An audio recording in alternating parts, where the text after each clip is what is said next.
one thing I like about the way that God does things. Not only does he give you the courage to ask for help and support in your time of need, but he touches the heart of folks so that you can get exactly what you need.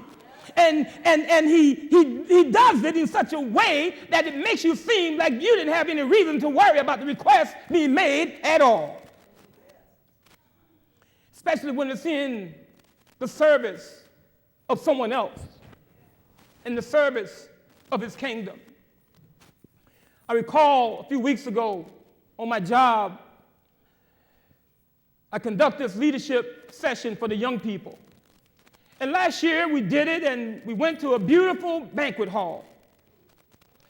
And the owner of the banquet hall was so impressed with the young people, she came up to me afterwards and she said, you know, if you ever need anything, just let me know.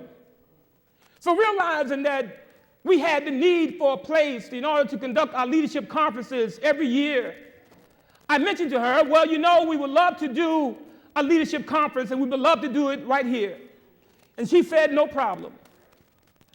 This year, as I was sitting down talking to the young people, they came to the conclusion that they needed more than just one leadership conference a year. And so we decided that we wanted to have it 4 times during the year.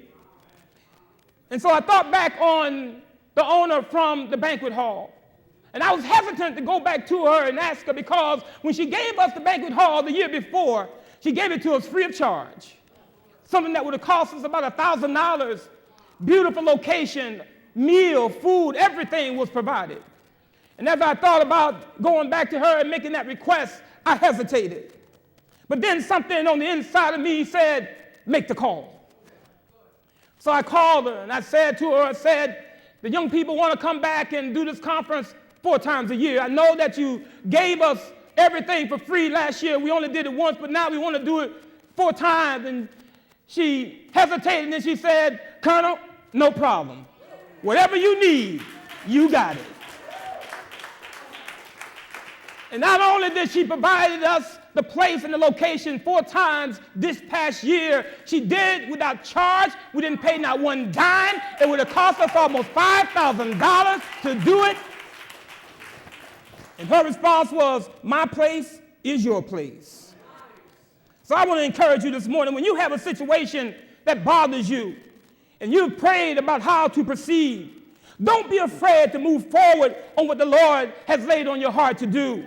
It may seem strange to you or almost impossible, but God will always open the door. He'd always make a way. So after receiving the king's permission and assistance, Nehemiah went to Jerusalem and immediately set out to get the job done. And he didn't try to do it by himself, but he went to his brethren and explained his plan. And once he told them what he wanted to do, their response was, let's get it done. And I like that response, because what it tells me is that they realized that this was not a one-man show, that they were all in this together. And this thing was going to get done. It was going to require an all-hands-on-deck approach. And this is another good lesson that we can take from our story this afternoon. In order for the work of the Lord to be efficiently promoted and properly executed, each member of the congregation must learn to cooperate and work together. For the Bible says, from the whole body, joined and knitted together by what every joint supplies, according to the effective working by which every part does its share, causes growth of the body for the edifying of love itself. Wow, that's a sermon all by itself. So the congregation went to work. And wouldn't you know it, just as soon as they thought everything was going well, just as soon as they thought everything was under control, just as soon as they thought everything was going in their favor, here comes the enemy. And old Satan reared his ugly head. It never seems to fail. Anytime you're doing good, the enemy can't seem to even phantom how you can allow and get the things that God has in store for you. So he always has a scheme. He's constantly walking around just waiting for an opportunity to rain on your parade. waiting for a chance to throw a monkey wrench into your plans. And here's the really sad part. He'll often use the very ones you thought were on your side to stir up trouble, to dampen your spirits, or try to discourage you from achieving what you know and what you believe God is leading you to do. So here comes Sanballat, Tobiah, and Geshem the Arab. They heard that Nehemiah and the people of God were working to rebuild the walls of Jerusalem. And they became very angry and conspired to create confusion because they were content with things being just the way they were. You see, Sanballat was the governor of Samaria, and he feared that the Jews who were returning to Jerusalem would start gaining power and thereby diminishing his own authority and his influence. As a matter of fact, he didn't want the Jews coming back into Jerusalem, and he certainly didn't want them to prosper. So he comes up with a scheme, and having more folks come into the mix to try to make Jerusalem a better place in order to get the work done, Sanballat believed that this threatened his power base. Nevertheless, Nehemiah and the folks God had assigned to him continued to work. And when the enemies of Nehemiah saw that he was going ahead with the work anyways, they began sending him messages to come down from the wall and talk about why he was doing what he was doing. Now, on the surface, that sounds like a reasonable request. Come down. Let's have a conversation. Let's talk about it for a moment. But Nehemiah knew their real aim was to stop his progress. And so he refused to engage in a conversation that he knew was not going to benefit the mission at hand. He knew that Sanballat was up to no good. And so his reply was concise and uncompromising.